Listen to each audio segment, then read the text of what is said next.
मुख्यमंत्र्यांनी ठरवल्यास छगन भुजबळ हे तिसरे उपमुख्यमंत्री होतील।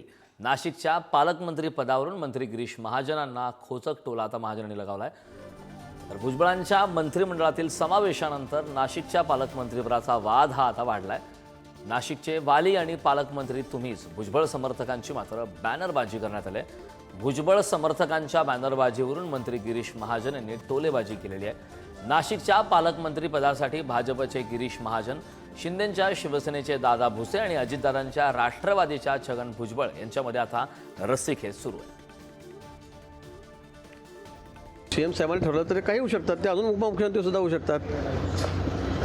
तिसरे मुख्यमंत्र्यांच्या हातात आहे ते सगळं, कोणाला पालकमंत्री करायचं, कोणाला उपमुख्यमंत्री करायचं, कोणाला मंत्री करायचं, असं कोणी काही म्हटलेलं नाही आहे। आपण तुम्ही पत्रकार तुम्ही असं तेल टाकू नका।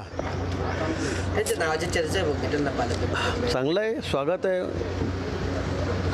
काय चुकीचं आहे ते जर म्हणत असतील की बा मी होणार आहे, त्यांनी दावा करू शकतात। आणि मुख्यमंत्र्यांनी ठरवलं तर ते करू शकतात त्यांना।